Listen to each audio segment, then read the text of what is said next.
Kamu katanya di penjara menjadi geng. Orang hebat di situ ya, disegani. Kalau menurut saya itu hanya bacot untuk kamu itu menakut-nakuti pribumi. Nggak ada yang takut. Saya tidak akan pernah takut. Orang aja, itu ada orang dari oknum habaib.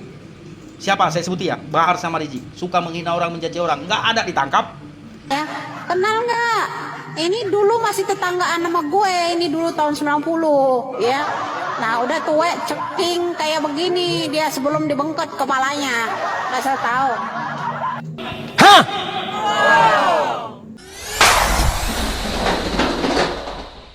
Assalamualaikum warahmatullahi wabarakatuh.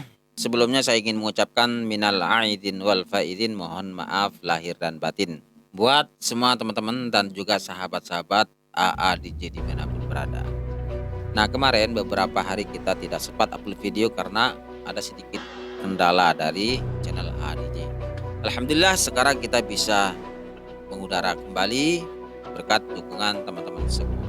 Nah, kalau kita melihat statement Rizik Syihab kemarin beberapa hari sebelum hari Lebaran, mana Rizik Syihab nantang perang setelah habis Lebaran, dan sekarang puasa sudah selesai, Lebaran pun sudah melewati 7 hari. Namun ya seperti yang kita ketahui, Rizik Syihab tidak kelihatan batang hidungnya. Ini menandakan bahwa beberapa kali Rizik Syihab yang berkuar-kuar nantang perang itu nihil kawan ya. Ini untuk para mukipin, semestinya Anda harus berpikir bahwa tujuan Rizik Syihab mengatakan itu untuk mengadu pribumi.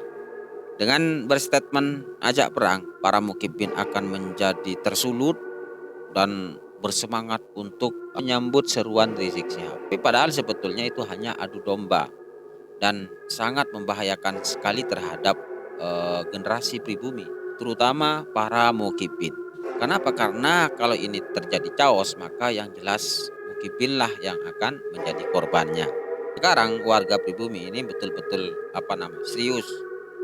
Kapanpun akan menghadapi Rizik Syihab dengan gerombolan-gerombolannya. Segera bubarkan organisasi monyet dan tangkap para pemimpin monyet beserta laskar monyetnya, serta pecat semua oknum yang jadi backing gerombolan monyet tersebut. Sebagai reaksi provokasi dan intimidasi sekelompok oknum perusuh dan untuk menjaga kecintaan dan kemuliaan nasab Nabi Muhammad Sallallahu Alaihi Wasallam. Sebut saja, kapan kita mau perang? Sebutkan harinya, sebutkan tempatnya, sebutkan tanggalnya. Bawa kau punya pasukan monyet semua. Kami akan lawan kalian sampai tetes darah terakhir. Harmonis. Islam dengan non-Islam itu ikatan silaturahim itu selalu terjaga. Tetapi semenjak masuknya dapurmu, umat pada digoncang, dibentur-benturkan. Kamu mengaku duriah Rasul. Darah kami mengalir darah Rasul. Darah kamu itu mengalir darah babi dan darah anjing. Gak ada yang takut dengan dapurmu, Bahar. Karena kamu sudah kelewatan. Di bulan Ramadan ini, yang harusnya kamu itu bisa mengondisipkan majelis-majelis kamu, orang-orang pengangguran itu. Justru kamu malah mengatakan kalau ulama itu monyet, kamu yang monyet. Bahar, tolong video ini di-sharekan. Saya akan tantang kamu. Tidak ada yang takut. Kamu mati, saya mati. Saya nggak bawa apa-apa. Karena saya membunuh Dajjal. Membunuh manusia yang laknat. Yang memecah belah umat. Dulu hubungan antara habaib dengan pribumi itu baik-baik saja. Semenjak adanya kamu, semua kena dampaknya. Hati-hati dengan ucapanmu banget. Kenapa dengan ucapan saya? Salah? Ada yang salah?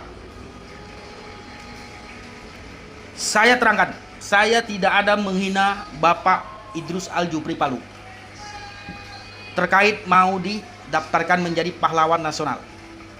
Saya sampaikan, dia bukan lahir di Indonesia, lahirnya di Yaman. Kenapa mau dimasukkan ke dalam daftar pejuang Republik Indonesia? Salah satu yang berhak ya dimasukkan ke dalam daftar pejuang Republik Indonesia itu asli warga pribumi dan ikut berjuang. Idrus ikut berjuang nggak? Pak Idrus itu ikut berjuang nggak? Kalau dia memang ikut berjuang, kenapa dulu di dalam buku sejarah ya saya dulu sekolah SD, SMP, SMA Nggak ada saya pernah mengenal yang namanya pejuang itu Idrus Al-Jupri. Palu itu karena dia tempatnya di Palu ya. Ya, nggak pernah saya tahu. Kok sekarang ujuk-ujuk mau dimasukkan ke dalam daftar pejuang? Di mana? Akalnya di mana? Jelas ditolak sama pemerintah Republik Indonesia. Mau 300 kali pun, ini baru 3 kali ya. Mau 300 kali, 3.000 kali, nggak akan bisa. Selagi pemerintahannya benar. Selagi pemerintahannya bukan dari kelompok mereka. Ya, syarat menjadi pahlawan nasional itu harus ikut berjuang. Lahirnya di asli pribumi lah katakan. Kalau yang dia lahirnya di Yaman, besarnya jadi Indonesia, buat apa? Aduh. Nih ya, saya kasih tahu lagi. Selagi saya ngomongnya tidak menghina, memaki orang, menyudutkan orang, saya rasa saya tidak akan pernah takut. Orang aja, itu ada orang dari oknum habaib. Siapa? Saya sebutin ya, Bahar sama Rizik. Suka menghina orang, mencaci orang. Nggak ada ditangkap. Konon saya yang nggak pernah menghina orang. Ayo. Dan kalian ya, mau buat yang komentar, para mukibin, para pecinta penjilat pantatnya oknum habaib. Yang suka mencium pantatnya si Rizik sama Bahar ya, mencium tangan. Ya. Kalian para mukibin, sadar kalian sadar. Ya. Indonesia ini yang memerdekakan nenek moyang kita. Bukan nenek moyang yang mereka. Nenek moyangnya mereka jadi pengkhianat. Fakta yang saya sampaikan, Usman bin Yahya, dari mana dia? Jadi apa dia di Indonesia? Jadi muktinya Belanda yang mengharamkan pejuang kita untuk melawan penjajah pada waktu itu. Ayo, betul kan? Terus, nggak habis sampai di Usman bin Yahya. Setelah Indonesia merdeka, 6465, Musuh Al-Munawar dari mana? Satu tempat asal muasal kan, dan dari oknum habaib. DNID dari mana? Coba dulu berpikir. Makanya belajar sejarah. Oke? Saya tidak ada menghina Bapak Idrus Al-Jupri. Yang saya sampaikan, saya tidak pernah mengenal beliau di dalam sejarah di waktu saya sekolah. Kalau memang dia ikut berjuang pada waktu itu, pastinya ada di dalam buku sejarah. Ya. Yang memerdekakan bangsa ini, saya sampaikan sekali lagi, bukan pendatang ya. Kalaupun ada pendatang ikut membantu, itu dari Cina dan dari Jepang. Coba buka sejarah. Kalau dari Yaman nggak ada. Oke? Sementara Pak Idrus itu lahirnya di Yaman, besarnya aja di Indonesia. Salam waras, salam hormat. Ya, sekali lagi saya tidak akan pernah gentar, tidak akan pernah takut. Yang saya sampaikan ini real. Kepentingan saya tidak ada. Ya, oke, nggak ada kepentingan saya. Saya bukan pejabat negara. Saya hanya rakyat biasa, yaitu pribumi.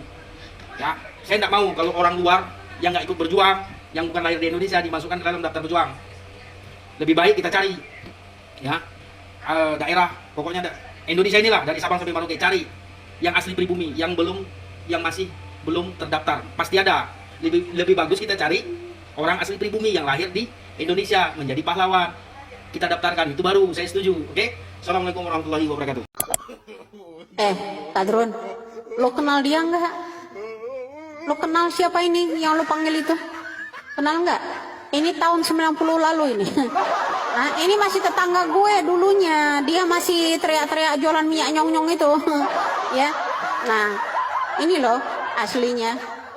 Sebelum diangkat jadi anggota PAM Swakarsanya Soeharto.